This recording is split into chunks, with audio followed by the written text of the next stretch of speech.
politics in Europe have been kind of up and down. There's been a lot of wars going on, various privateering expeditions, but in 1715, a few very important things are happening. Peace has broken out, and so all of these privateering jobs that used to exist suddenly dry up. So we've got a whole bunch of people who used to be sailors on these privateering ships who are suddenly left without a job, and many of them are also stranded in the New World. That's not a great situation for them to be in. The other big thing that happens is the Spanish treasure fleet takes off, and they're lugging just chests and chests and chests of silver and gold and pearls and rum, and a hurricane hits. And almost the whole treasure fleet is sunk off the coast of Florida in shallow water. Feeding frenzy. Sharks and pirates. A feeding frenzy ensues because you've got all of these sailors who are now penniless and can't make it back home to Europe. And even if they did, what are they going to do once they get there? The life of a sailor at this time is a nightmare, and we are going to get to that. But it is the level of nightmare fuel that was a sailor's life at this time is hard to put across in a PG-13 way. So they can't quite get back to Europe, and even if they did, conditions are awful. So instead, they go into the treasure diving business. And so you get all these sailors, and they go down, and they actually literally, this is the equipment they have. They would get a big rock and hold onto it and let it carry them to the bottom, grab whatever stuff they can, and then, have their friends haul them up with a rope or whatever. This is the that the doesn't kind of usually operation. make it into the pirate movies. Not so much. It did make it into a video game. In Assassin's Creed Black Flag, you can dive, but in that one you have like a diving bell and stuff. They did not. They had rocks and ropes. Because again, they were super poor. Were past tense, because they find so much treasure. There's just tons and tons and tons of treasure.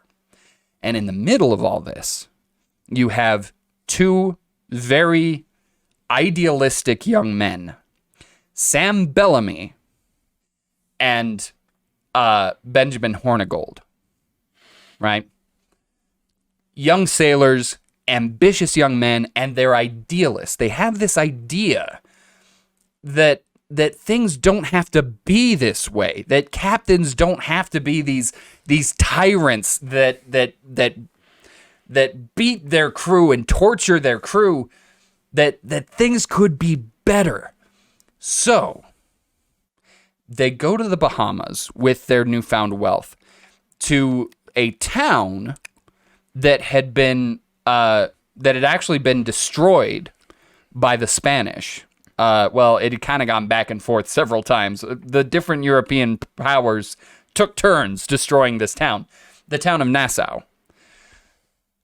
They go, and they've got a ridiculous amount of money. It was like 10,000 pounds or something in a time when sailors made like 12 pounds a year. Right? So they've got this disgusting hoard of money, just so much money. And they kind of spread the word around that they're going to start a new colony on the island of Nassau. This is 1715. They show up, and they start gathering in all of these people who have been kind of abandoned or stranded in the Caribbean. And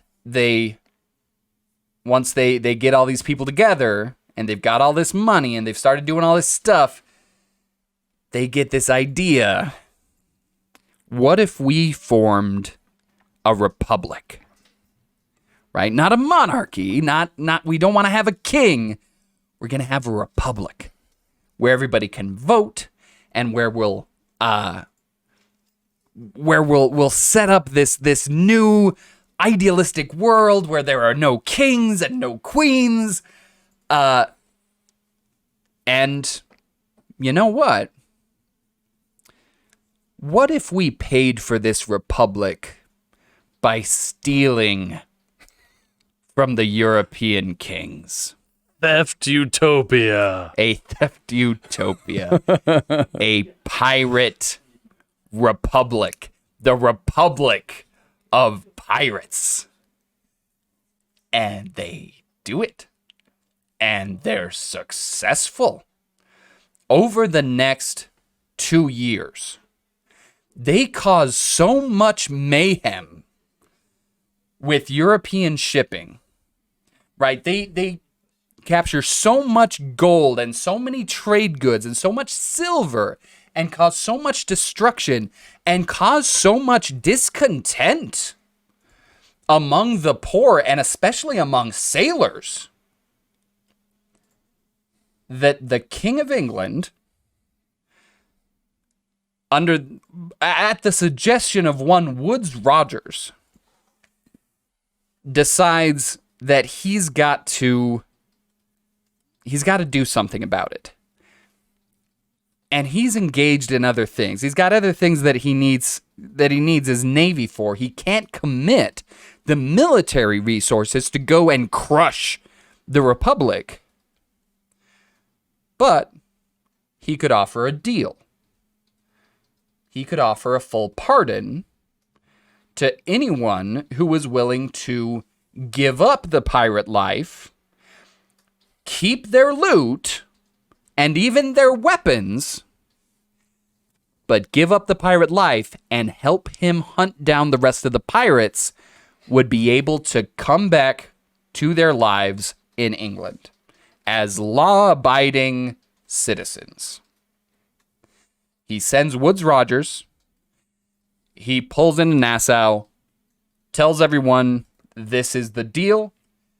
You can accept the full pardon, keep your loot, but you have until September of 1718. That date might be a little bit off. You have until September of 1718 to turn yourselves in. And he basically stands back. Now, in a better world, the pirates would have said, "No, never! We shall ne'er be fooled again!" But that's not what happened.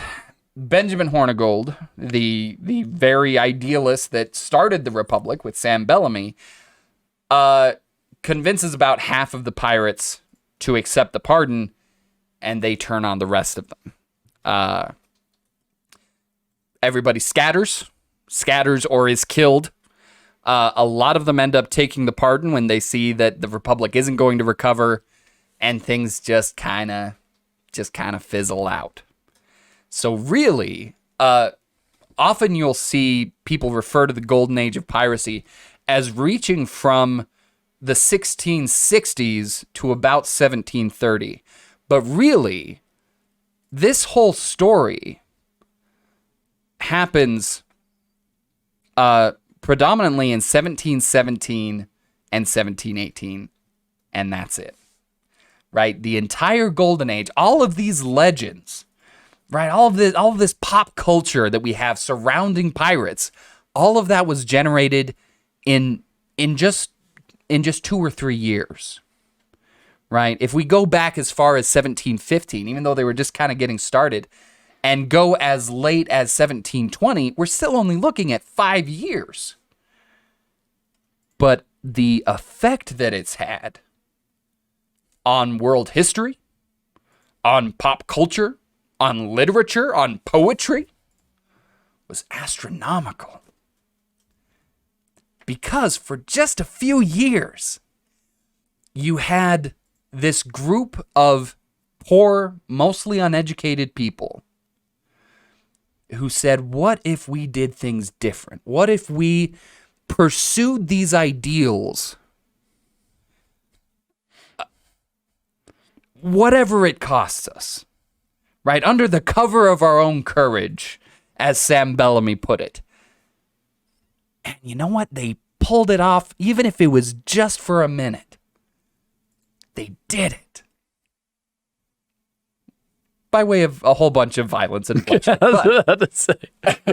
And that's actually what makes it even more appealing, is that it's a lot of fun to talk about. So, equality, liberty, thievery. We live by the ideals of the brethren.